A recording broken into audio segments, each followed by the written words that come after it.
Perspectivas, el canal de noticias donde la actualidad cobra vida, con Leonel Paredes y Martín Picón. La complejidad de la política, las decisiones económicas y las dinámicas internacionales para entender cómo afectan a nuestras vidas cotidianas.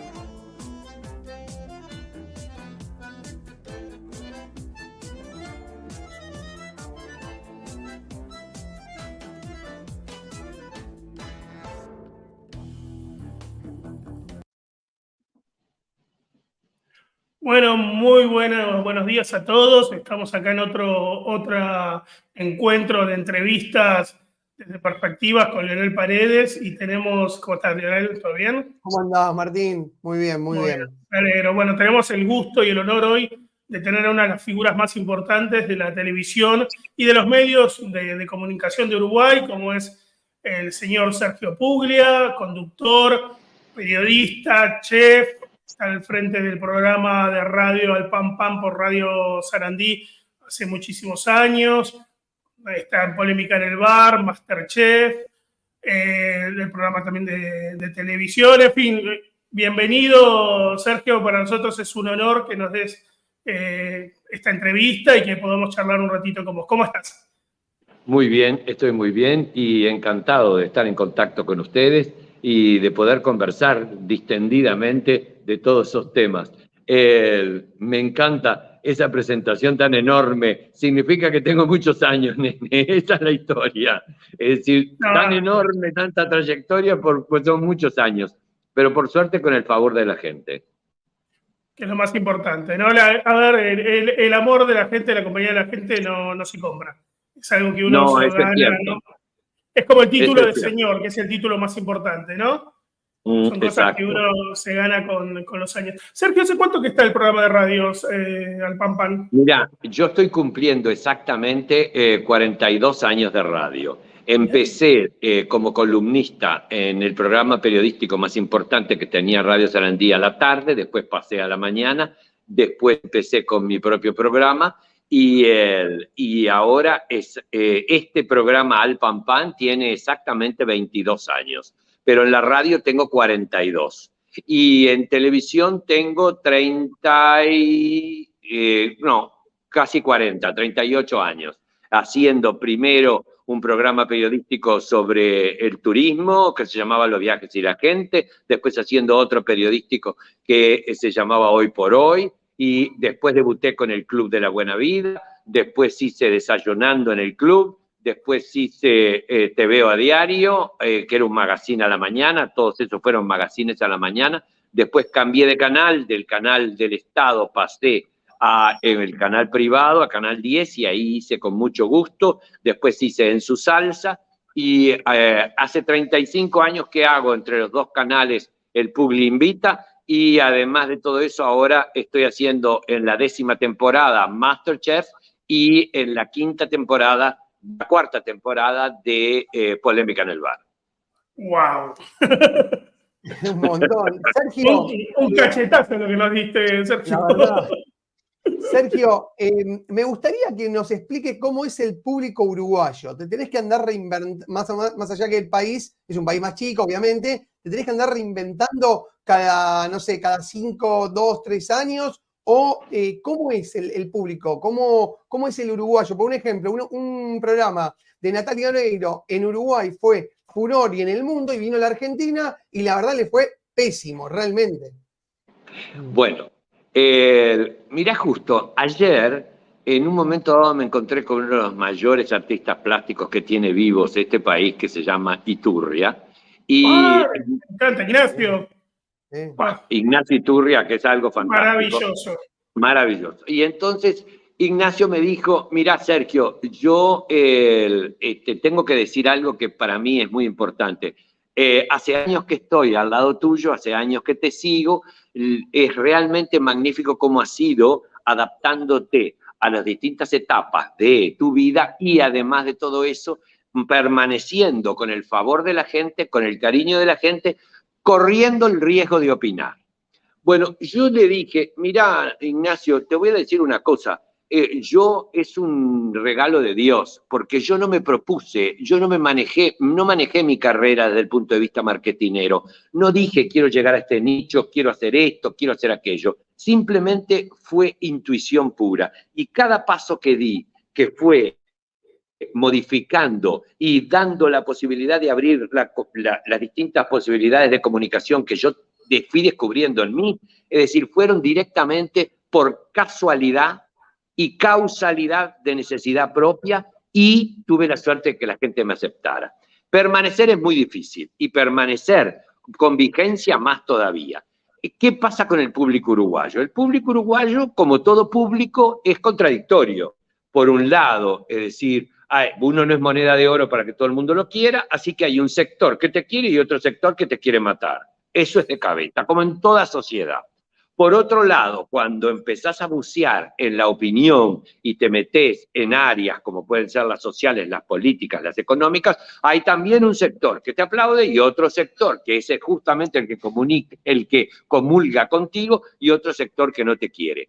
Por otro lado, el público uruguayo, yo no sé del público argentino, me parece que es mucho más fiel a sus figuras. Es decir, es un público bastante, ¿cómo te voy a decir? No le gusta mucho el éxito exacerbado, no le gusta la soberbia, no le gusta el yoísmo, no le gusta un montón de cosas contradictoriamente en los uruguayos, pero después siguen absolutamente todo lo que viene de afuera, aplauden y se convierte en un éxito todo aquello que tiene los distintos ingredientes que yo te acabo de decir que no les gusta. Pero entonces, uno tiene que saber de alguna forma manejarse con equilibrio. Y lo que vos decís de Natalia, bueno, aquí fue un éxito, a pesar de que Natalia es una figura discutida en su propio país, porque no todos tenemos la suerte de ser profetas en nuestra tierra, pero directamente ella es discutida, pero tiene una mayoría de gente que la quiere,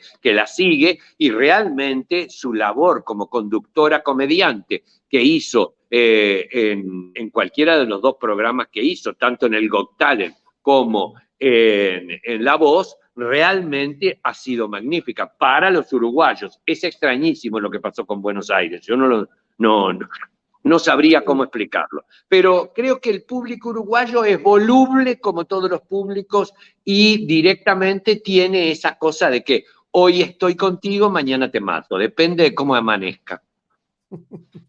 Sí, pasa. Sergio, y has hecho de todo, conducción, hasta cocina. La literatura, la escritura, ¿lo tenés como un pendiente o no te interesa abordar ese lado de la comunicación? Mira, yo hice televisión, mira cómo es la historia. Yo me recibí de cocinero y tengo un máster en cocina y en hotelería. Yo, cuando volví de estudiar ese máster de cocina y hotelería, volví al Uruguay, y en el Uruguay me dijeron que lo que había estudiado no era una profesión. Así que directamente yo hice las letitas y me fui, como tantos uruguayos, a vivir a la República Argentina, país que adoro y en el que viví 20 años. Entonces, ahí que fui, hice una carrera de hotelero y además de gastrónomo. Me vinculé, fue magnífico, estuve estupendamente dirigiendo el Hotel Carlton, fundé el Hotel Conquistador, di clases en la Universidad de Morón, di clases en la Universidad de Salvador sobre turismo y gastronomía como antropología, es decir, como hecho cultura, pero en un momento dado tuve que volver por razones familiares a vivir en el Uruguay. Y ahí empecé a darme cuenta que el Uruguay tenía, ¿cómo te voy a decir?, como un pequeño gran atraso con respecto al mundo de la consideración de la gastronomía y los servicios hoteleros. Ante lo cual, entonces dije, yo tengo que ver, como yo manejaba un hotel en Punta del Este, después manejé otro hotel en Punta del Este, después me compré un restaurante que era el restaurante El Panorámico, y la gente, yo tenía que hacerle entender lo que era cocina de autor, lo que era patrimonio intangible gastronómico, lo que significaba la revolución gastronómica del mundo, cómo se había caído la cocina francesa clásica de los años 30, 40, 50 y que la Nouvelle también había pasado. Es decir, había que educar para construir lo que ustedes tienen. por naturaleza, pero también fue una construcción social, que es el consumidor inteligente. Entonces yo dije, tengo que ir a los medios, y como el dueño de la radio era un gran amigo mío que yo le decía papá, entonces fui a la radio para vender el producto gastronómico que yo hacía. Y ahí él, que era un prócer de la comunicación, me dijo, tenés condiciones para comunicar. Y ahí empecé en la comunicación.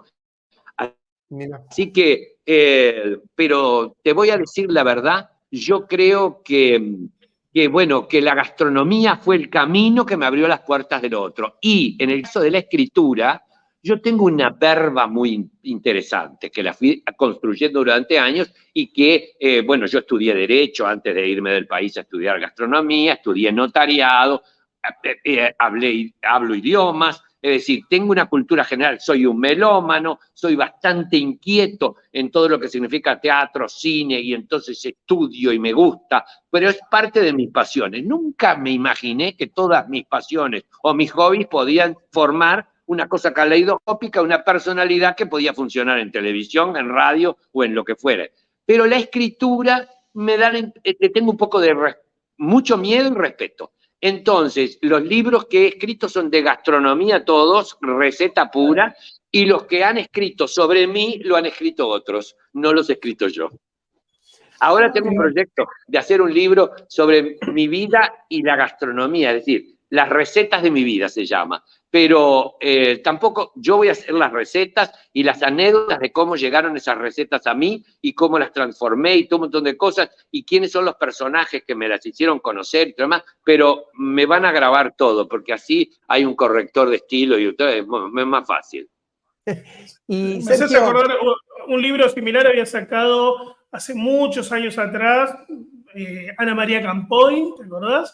Y que, sí, donde contaba sus historias de chica, que era preciosa, de cómo había pasado toda la Segunda Guerra Mundial, el exilio en México, y cada una de las recetas, cómo le iba mezclando. Es muy apasionante esa mezcla, sí, de cómo los aromas, los sabores van marcándote en diferentes momentos. Es verdad, de tu vida. Es así, es tal cual lo estás describiendo. Los aromas, los sabores, los sonidos de la cocina, claro, el haber frecuentado la cocina como el ambiente familiar en el cual estabas desde muy pequeño y veías a tu madre, a tu abuela, todo lo demás, hasta compitiendo entre ellas a ver quién hacía la mejor torta, el mejor tuco, el mejor, todo. Eso te va marcando así. Yo tuve la suerte además de tener un padrino, un gallego de Santa Comba maravilloso, que un gourmet, un gourmand increíble, que fue mi mentor y que directamente me dio el empujón, dueño de restaurantes, de bares muy famosos en el país y de restaurantes que marcaron un antes y un después, y yo caminaba por las cocinas, corría por ahí y fui mamando lo que ese hombre genial me dio. Así que, pero es verdad. Y Anita, yo jugaba a las cartas con Ana en Punta del Este, mirá si tendré años. Sergio, y hoy en a vos día, lo que te va a matar es la televisión color. Claro, que decía la famosa frase, sí, sí, sí. Sergio, te llevo un poco a polémica en el bar. Sí. Obviamente, ¿cómo es me gustaría que nos cuentes un poquito cómo es polémica del bar en Uruguay? Porque acá obviamente está muy fervoroso, la grieta, la política, viste, bueno, los argentinos somos demasiado fervientes y la verdad que bueno, me gustaría ver cómo está en Uruguay el tema, porque me imagino que se hablará justamente de política y bueno, sí, de diferentes temas. Indudablemente, polémica en el bar en el Uruguay marcó heredó, compró el formato, pero lo uruguayizó. Se transformó en un programa de polémica donde se polemizan absolutamente de todos los hechos que suceden en la sociedad uruguaya. La política, los hechos policiales, los hechos sociales, la inseguridad, pasamos absolutamente por toda la variante.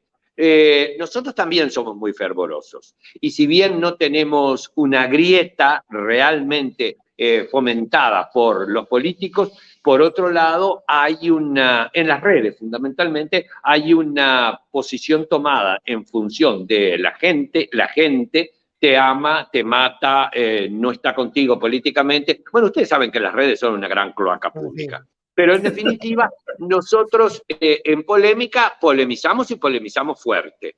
Y lo que hemos aprendido con el correr del tiempo es que la polémica es ahí, en el bar, que directamente no trasciende el mundo personal y que termina, se apagan las luces, las cámaras y nosotros conversamos como si no hubiera pasado nada.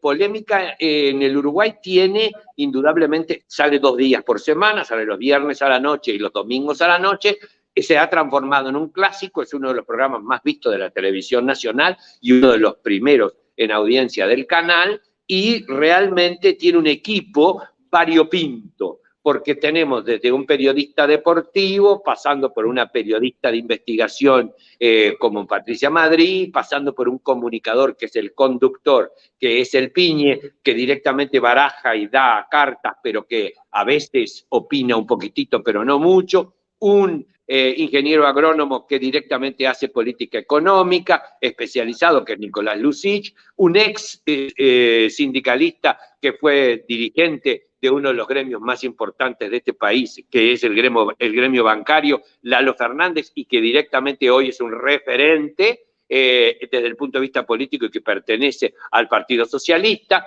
un historiador para poner que se ha destacado en el Uruguay por polemizar y directamente cuestionar hasta la figura de Artigas. Entonces, es decir, una abogada que es antifeminista o feminista a su manera, y entonces directamente un hombre que pertenece al mundo LGBT y que fue el primero, Fernando Frontán, que trabaja con recuperación de adictos y que directamente fue el primero que confesó su, es decir, a mí no me gusta la frase de salir del armario, pero confesó su elección sexual frente a cámaras de televisión en un programa polémico hace muchos años. Y bueno, en ese mundo estoy metido yo, imagínate. Entre medio de todo, es decir, disfrutamos mucho y peleamos, sí, peleamos mucho. Sergio, tienen una mesaza, como dice la gran Mirta Legrand. Exactamente, tenemos una mesaza.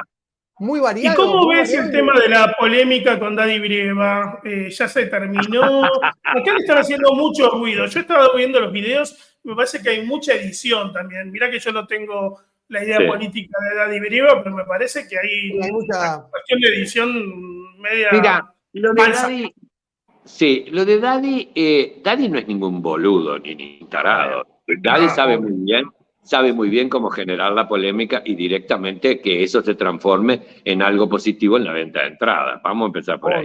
Segundo, yo lo conozco a Daddy hace muchísimo tiempo y si bien no es que somos grandes amigos y tenemos una relación muy íntima, somos conocidos, nos respetamos y nos admiramos mutuamente. Daddy vino y dijo, no quiero hablar de política. Le dijo al productor, porque yo soy íntimo amigo del productor que lo trajo, entonces le dijo, yo no quiero hablar de política, no. Pero lo primero que hace es, yo no quiero hablar de política, y te dice, por ejemplo, como me dijo a mí, por ejemplo, en Polémica, todo empieza cuando me dice directamente que nosotros, nosotros fuimos favorecidos por el gobierno kirchnerista porque Kirchner le dio asueto a 300.000 uruguayos para que vinieran a votar al Frente Amplio al Uruguay. Entonces yo le dije, eso es meterse en la política interna de un país, eso no favoreció al Uruguay, sino que favoreció a un partido político. Y él me grita del otro lado de la mesa, lo que pasa es que vos sos sos del otro cuadro. Casi le pregunto de qué cuadro, pero no le pregunté. Y entonces le dije, gracias a Dios. Y enseguida, como yo lo maté diciéndole gracias a Dios, es decir, enseguida redobló la apuesta y dijo, el problema fundamental es que ustedes le permitieron a los aviones ingleses cargar combustible para que después fueran a matar a los hermanos argentinos. Y ahí le dije, te estás equivocando, eso es un espanto, y en aquel momento la Argentina estaba en dictadura y el Uruguay estaba en dictadura. Todos pertenecían a la misma cofradía, así que ahí directamente estás meando fuera de la escupidera. Pero mi compañera Patricia Madrid toma el guante de lo de Kirchner y le hace el planteo de lo que fue el conflicto en el primer gobierno de Tabaré Vázquez con los puentes y cómo cerraron las fronteras y lo que significó para el Uruguay y que el uruguayo promedio no le iba a perdonar nunca al matrimonio Kirchner lo que había ocasionado en aquel momento, que llevó a una gran crisis en el Uruguay y que por suerte el Uruguay lo pudo sortear y que además de todo eso generó fuentes de empleo y nos fue maravillosamente bien con las pasteras y que hoy redoblamos la apuesta teniendo más pasteras y además de todo eso demostramos que no íbamos a contaminar nada y que no íbamos a hacer absolutamente nada. Eso que fue hecho en un ambiente duro, te diría, pero bien de polémica, fue editado absolutamente de una forma que parecía que lo estábamos matando. Y por otro lado, en función, digo ustedes los argentinos, y el periodismo, en función de lo que vende, hicieron toda una cosa como que nosotros lo estábamos matando y todavía algunos periodistas con los que tuve un cruce, dijeron que el que le organizó la gira lo había llevado a que todas las entrevistas que le hicieron se las hicieran periodistas oficialistas. Ante lo cual, yo dije, en el Uruguay no hay periodismo oficialista. Vamos a empezar por ahí. Porque directamente nosotros, es decir, cada uno opina, trata de ser lo más independiente posible. Yo no soy periodista, así que por mí pueden decir lo que quieran, me importa tres pepinos. Yo soy un comunicador y entonces yo soy un ciudadano que opina, que milito, que trabajo, que hago lo que se me canta, porque por suerte esta es una democracia plena y yo en los medios la gente sabe qué pienso, qué siento y cómo vivo. Pero la historia es que no hay oficialismo, acá no vivimos es decir, el medio en el que trabajás tiene publicidad del Estado, pero no hay periodistas pagos. Es decir, por lo menos no se conocen periodistas pagos. Capaz que hay, pero digo, yo puedo decir que hoy en día en el Uruguay no tengo periodistas que yo creo que el gobierno les está pagando para hablar a favor de. Todo lo contrario, si yo me guío por lo que pasa, creo que somos todos bastante independientes. Sergio, ahora te llevo un poco, hablaste un poco de las pasteras, un poco de la contaminación y de lo que, obviamente de las inversiones de Uruguay. Contame un poquito, porque esto sí, obviamente, trajo repercusión acá en Argentina. ¿Qué pasa en Montevideo con el agua? Que se están quedando sin agua, el agua sale salada. Alberto Fernández, como se llama, dijo que iba a mandar agua para el Uruguay. Contame un poquito por qué. Yo creo que los comentarios que hizo el señor presidente de la República Argentina no los debe haber hecho con ninguna mala intención, simplemente no tenía la información exacta de lo que pasaba. Primero y antes que nada, en el Uruguay nadie se quedó sin agua, vamos a empezar por ahí. El problema del agua se circunscribió a lo que se llama el área metropolitana, Montevideo y un área de Canelones. El Uruguay, hace muchísimos años, desde las administraciones anteriores, te diría hace 40 años, está directamente proclive a que si pasaba lo que pasó, una sequía, se quedara o tuviera problemas con el agua. El problema fundamental es que durante muchísimos años los gobiernos anteriores, estoy hablando no solamente del gobierno Frente Amplista, sino que estoy hablando del gobierno anterior al Frente Amplio y los gobiernos del Frente Amplio, que fueron 3, y este gobierno, todos venían planteando el tema del problema del agua, que había que buscar soluciones, había que hacer una inversión. Sin embargo, las inversiones las patearon, las mandaron para el costado, hicieron otro tipo de inversiones. En el caso del gobierno Frente Amplista, se discutió durante 15 años las distintas posibilidades para poder hacer lo que se tenía que hacer con respecto al agua, y sin embargo los millones se destinaron a hacer el ante la arena y se destinaron a hacer otro tipo de inversiones porque en el orden de prioridades le dieron prioridad a otras cosas. Y lo mismo pasó en el gobierno anterior, cuando directamente tenían que haber hecho, en el caso del gobierno del Partido Colorado, tenían que haber hecho una inversión y sin embargo la inversión la dejaron para atrás por hacer otras cosas. Quiere decir que acá no estoy hablando de tratar de castigar a la izquierda vernácula, sino que estoy diciendo lo que pasó. Y directamente este gobierno cuando llegó también se planteó el problema del agua y dijo lo que iba a hacer. Seguro, era lo que iba a hacer, no tenía nada que ver con lo que había dejado en un principio encaminado el gobierno Frente Amplista, donde había aprobado la posibilidad de hacer un montón de cosas, pero no tenía la financiación. Entonces, directamente en la discusión directamente en el directorio de OCE, más en el Parlamento y todo lo demás, se pasó el tiempo, vino la sequía y acá tuvimos los problemas que tuvimos. Hoy nunca dejamos de tener agua, en un momento dado tuvimos un agua con una salinidad bastante alta, nunca fue perjudicial para la salud, absolutamente. El gobierno salió a proveer desde los distintos órganos y la Intendencia de Montevideo salieron a proveer a la gente el agua envasada, el agua mineral envasada, para que directamente todo el mundo tuviera lo que naturalmente se consume, que son 2,5 litros por día, y bueno, se le daban bidones de 6 litros. Así que pasamos una crisis, porque tampoco vamos a estar diciendo que no era crisis. Sí, pasamos una crisis, pero la llevamos adelante como corresponde y hoy estamos en perfectas condiciones. Además nos ayudó la lluvia de estos últimos días, que llovió lo que no tiene nombre, y entonces ya volvemos a tener en Paso Santeverino toda el agua que necesitamos. Sergio, y con tu gran experiencia en el mundo hotelero, ¿no? Turismo receptivo, ¿cómo imaginas la próxima temporada, siendo justamente que los argentinos, ¿no? El 10 de diciembre tenemos un cambio de gobierno, en fin? Bueno, mira, para empezar por ahí, el mundo, nosotros, como matriz turística, no hemos podido lograr y quebrar la dependencia extraordinaria que tenemos del turismo argentino. Así que para nosotros, los argentinos han sido hacedores, motores de cambio, inversionistas, y han tenido una preponderancia en la presencia de lo que significa la industria turística en el Uruguay. Así que igual, eso por un lado. Sergio, ahí déjame meter un bocadillo. Igualmente, en los últimos años, empezaron a invertir muchos americanos, brasileros, hasta europeos empezaron a invertir en Punta del Este, que me parece que también es como que se empezó a abrir Punta del Este al mundo.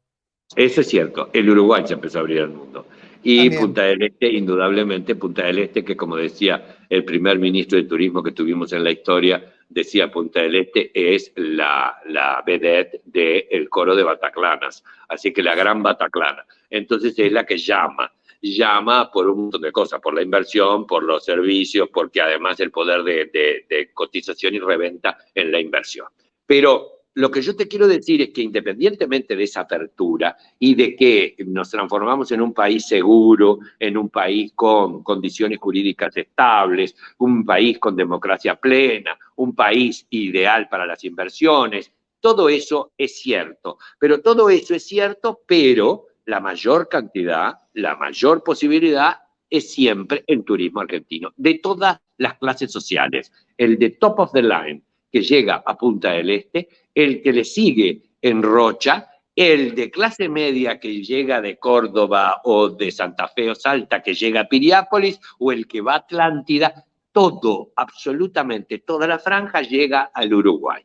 La Argentina está atravesando desde hace muchísimos años un grave problema económico, una inflación exagerada, una forma exacerbada de emisión de moneda. Eso lleva a que la inflación sea increíble y a que directamente se dé vuelta, como se dio vuelta hace 40 años atrás. Yo me acuerdo que yo vivía en la Argentina y vivíamos una inflación de locos en la Argentina, y los uruguayos iban y arrasaban con todo y nosotros nos mordíamos así los dientes y decíamos, ¿por qué estos pueden y nosotros no? Bueno, lo mismo está pasando porque esto es cíclico, así que yo, como tengo 73 años, me puedo dar el lujo de recordar. Otros hacen de cuenta que no tienen memoria. Sergio, nosotros también lo hicimos, fuimos a Uruguay, fuimos a Brasil. Exacto. Es como decís vos, es cíclico, y es muy estúpido decir que vienen los uruguayos a arrasar con la Argentina. No, son cosas Pero gracias a Dios que vienen a arrasar y consumir. Bueno, hoy en día, buenísimo, porque vienen a invertir, también a dejar,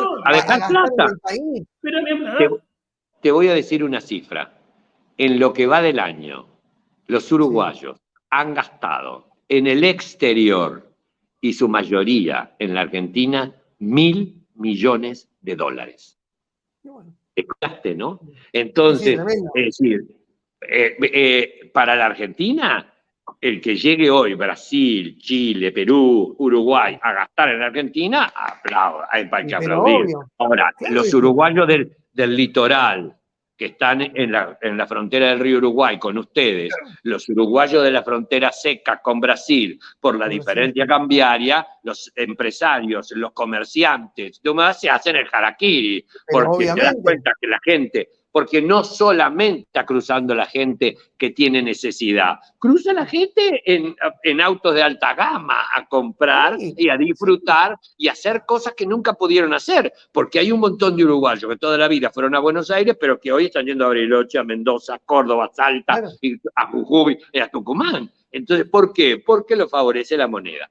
Yo creo fundamentalmente que, volviendo al tema del turismo, nosotros tenemos que abrirnos más al mundo, tenemos que buscar propuestas que directamente sean tentadoras, no solamente para los argentinos, sino también para toda América y el mundo. Tenemos que mejorar el estándar, a pesar de que tenemos un buen estándar, tenemos que mejorar el estándar de la hotelería y de la gastronomía. Somos un país caro, tenemos una infraestructura cara, entonces tenemos un grave problema de tarifas.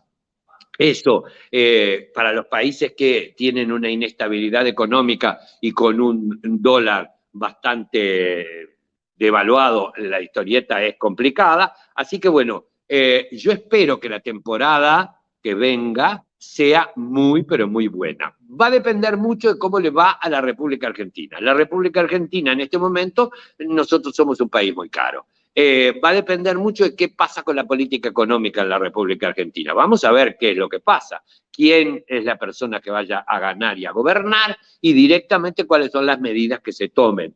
Bueno, hay que esperar. Yo creo que no hay que hacer futurología. Vamos a ver quiénes están, ya sabemos quiénes son los que están en carrera. Vamos a ver qué pasa, si es Milei, si es Bullrich, si es Rodríguez Larreta, si es una coalición. El país está dividido en tercios. Vamos a ver qué es lo que pasa. Lo que sí que tiene que tener claro la República Argentina, y yo no soy quien para decírselo, tampoco quiero ser de maestro Ciruela, es que el que gane es porque la gente lo vota. Así que después a asumir la responsabilidad. Obviamente, obviamente. Y que además de eso, es decir, una vez que sube, lo vota la mayoría y entonces hay que hacer violín en bolsa y que le vaya bien. Porque si empezamos a patear y no lo dejamos gobernar, va a ser un desastre igual. Eso está bueno que decís, porque tu mirada desde Uruguay, o sea, lo estás viendo, más allá que viviste mucho tiempo en la Argentina. Y Martín, déjame hacer una pregunta acá, capaz que de ignorancia o no, pero ¿por qué acá en la calle Corrientes, todos los espectáculos teatrales y demás, y por qué nunca hubo en el verano en Punta del Este o en Montevideo estos espectáculos? Me pregunto así, ¿cómo la oferta de teatro que tienen y bueno, o sea, trabajando también con artistas uruguayos, nunca se hizo si se quiere, un círculo teatral entre Argentina y Montevideo, Sergio, o Uruguay, perdón? Mira, yo tenía en la República Argentina un gran amigo que era mi hermano, que se llamaba Pascualino. Y estoy hablando de nuestro querido, el Teatro Maipo y Lino. Y Lino, que indudablemente fue un hombre maravilloso. Lino siempre quiso hacer ese puente teatral, de llevar espectáculos que veía aquí y que le gustaban, y de llevar artistas uruguayos a hacer espectáculos combinados para que hubiera ese intercambio. Por otro lado, hace muchísimos años, cuando estaba en otra dirección, en el San Martín, la Comedia Nacional, que volvió este año, la Comedia Nacional iba muy seguido a la República Argentina y hacía temporadas brutales en el Cervantes con espectáculos maravillosos, uruguayos en la Argentina. El Uruguay siempre tuvo un grave problema y es que tuvo un poco de miopía con respecto al mundo del espectáculo. Y para el mundo teatral uruguayo y para algunos teatreros uruguayos y algún público uruguayo, lo que se hacía en la República Argentina era teatro comercial, dicho así, teatro comercial. Grave error, porque si vos querés ser profesional, directamente esa historia del teatro comercial hablado de forma despectiva, porque vos no podés estar haciendo Shakespeare todos los días, ni estar haciendo, es decir, todos los días obras clásicas, porque directamente no te va nadie. Al público hay que darle lo que el público busca y le gusta. Y fíjate la contradicción, teatro comercial, pero todo el mundo cruzaba para verlo y llenaba las salas en la República Argentina, como ahora van a ver los espectáculos, o como cuando vienen los argentinos a hacer ese teatro que mirábamos y denostábamos, también se llenan las salas en el Uruguay, a un precio que si hoy cuesta 500 pesos una entrada, 500 pesos uruguayos, una entrada de un espectáculo uruguayo, cuesta 2.000 una entrada para ver un espectáculo argentino. Así que fíjate cómo es la historia.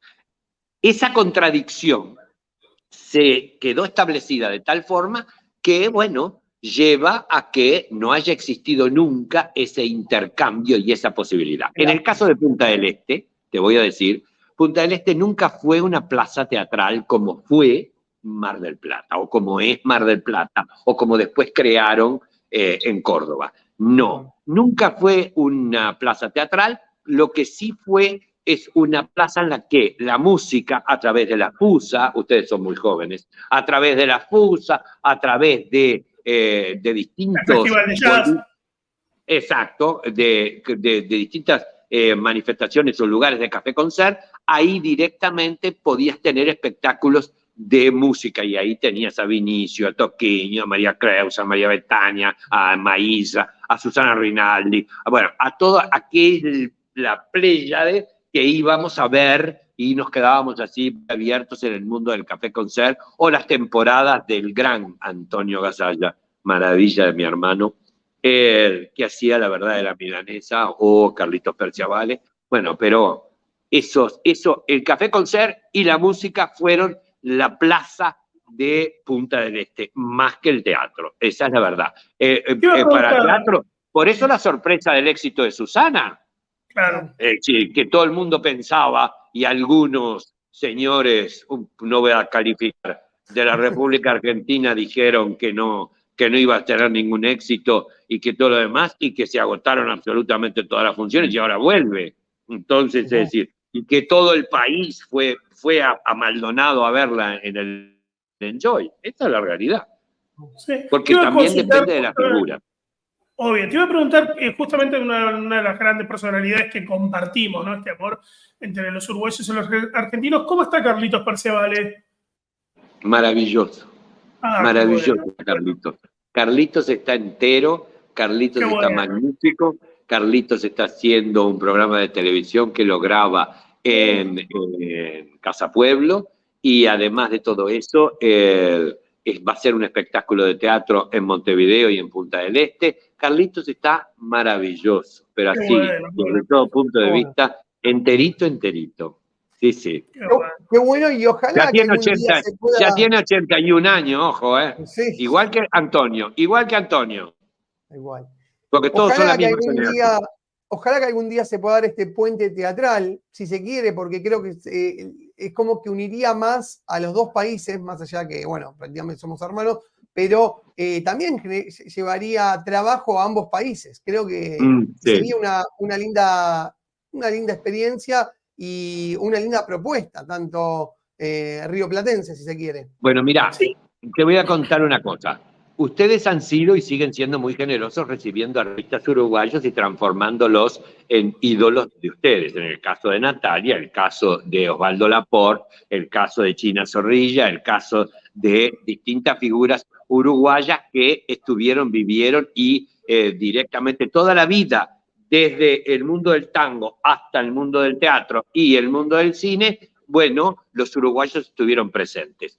Y ese intercambio se está empezando, se da a veces, por ejemplo, ahora hay un productor uruguayo que se llama Diego Sorondo, que va a hacer Conversaciones con Mamá en el teatro, divina obra, en el teatro Movie, la va a hacer con Cristina Alberó, que cruza el charco, y un actor uruguayo, que ya la había hecho con una gran actriz uruguaya que ustedes tuvieron viviendo en la Argentina durante mucho tiempo, que fue Dade Sfer, y que la obra, no te olvides, que la hizo por primera vez en cine China Zorrilla y Pepe Soriano en teatro. Claro, Así que es una obra que tiene una historia fantástica.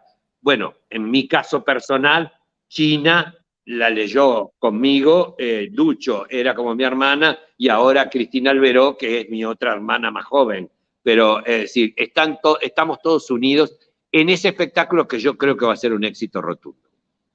Hay que recordar también que el año pasado se cumplió el 60 aniversario de Esperando la Carroza, ¿no? Esa obra, Sí. si hay una obra emblemática que unió a nivel rioplatense, ¿no? Nos unió cruzando el charco de Sí. manera transversal, es Esperando la Carroza.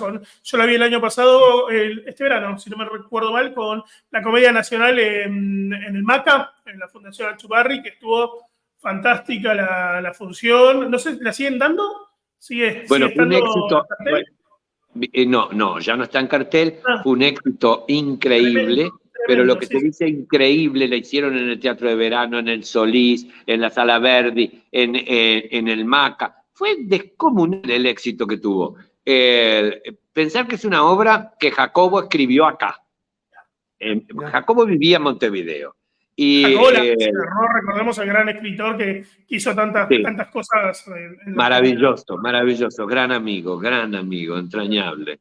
Me estoy poniendo cada vez más viejo, te voy avisando, y una de las cosas que más me angustia es que mi generación es la que está extinguiéndose, ojo. Bueno, Jacobo escribió la obra acá, la estrenó la Comedia Nacional, te estoy hablando de allá en las calendas griegas, y fue un fracaso. Pero un fracaso. Un fracaso rotundo. Te estoy hablando de en la década del 60, un fracaso. Sí. La tuvieron que bajar. Pasaron años y la estrenó el Teatro Circular. Y el Teatro Circular hizo una versión que ganó todos los premios y se transformó en un éxito descomunal. Pero lo que se dice descomunal. Después de ahí, pasaron años, Jacobo se va a vivir a la República Argentina y entre medio de todo eso, Brandoni, con su esposa en aquel momento, empiezan a hacer obras de Jacobo Lasker. Claro. Y Jacobo hacen el tobogán, hacen otro, y hacen un montón de obras de Jacobo. Y Jacobo se transforma en el autor más, es decir, frecuentado. Ante eso, en alta comedia, hacen Esperando la Carroza. Y la hacen directamente dirigida por Doria. Y Doria agarra y dice, voy a hacer una película. Cuando digo que voy a hacer una película, todo el mundo dice, está loco, ¿quién va a ir a ver esto? Y sin embargo, hoy es la película de culto más importante que tiene el cine argentino. Es maravilloso, ¿qué querés que te diga? Yo hice un programa de televisión que se llamaba Viajes de Película. Y entonces me fui a la Argentina y recorrí toda la locación donde fue grabada la película junto con mi querida amiga del alma, que es Betiana Blum, y con el Beto. El Beto estaba en España haciendo la obra, así que lo agarré después en España cuando me fui a filmar a España. No, pero es maravillosa, es algo, esa película es fantástica, fantástica. Y China se transformó en un ícono a partir de... Esa es la realidad. A pesar de que había hecho ya aquella telenovela de Migré donde decía Mamita sabe, Mamita con sabe, Solita, claro. Que había matado, había matado. Sergio, te agradecemos muchísimo la entrevista, la verdad que un placer nuevamente, como te dijimos fuera del aire y te lo digo ahora, acá tenés, cuando vengas a Buenos Aires, nos juntamos a comer, la verdad un placer, lo que sabés, tu trayectoria es impresionante, la verdad, felicitaciones, admiración. Vos sabés que el mayor premio, yo he recibido muchos premios, pero no importa ahora. El mayor premio me lo ha dado la sociedad uruguaya y en especial, yo soy un militante dentro del Partido Nacional. Y ahora soy, por resultante, el presidente de Cultura, el presidente de la Comisión de Cultura del Partido Nacional. Y entonces una de las cosas que me propuse y propuse al directorio es que la cultura no tiene bandería política. La cultura tiene que ser pluralista y tiene que estar formada por todos. Y entre todos construimos la identidad de la ciudadanía cultural. y eso es importante. Entonces, la empatía que nosotros tenemos que establecer con el barrio, y al barrio le digo, a la República Argentina y a los vecinos, y más los vecinos de frontera, es reconociendo sus influencias, los entretejidos, porque nosotros no nacimos de gajo, nacimos todos juntos. Tal cual. Ojalá los políticos pensarían igual que vos y realmente en la cultura y en la educación no se metería tanto la política, que lamentablemente hace tanto mal. Ese es un grave problema, pero ¿sabés qué es lo que pasa? Durante los últimos tiempos, dentro de las familias ideológicas, han pensado que la cultura es de izquierda o no es cultura, y que además de todo eso, nosotros tenemos que hacer el mea culpa. Todos aquellos que no comulgamos esa ideología o esa forma de ver la vida, tendríamos que no haber retrocedido, sino que haber estado en primera fila igual, diciéndoles la cultura es de todos y no es solamente un sector político el que piensa en la cultura. Y además, cultura no es populismo. Cultura es darle a la gente la posibilidad de ser un pueblo más libre para poder elegir como corresponde. Muchísimas gracias. Con eso cerramos. No tenemos más que palabras de agradecimiento. Por favor, para ustedes un gran abrazo y nos vemos pronto. Gracias.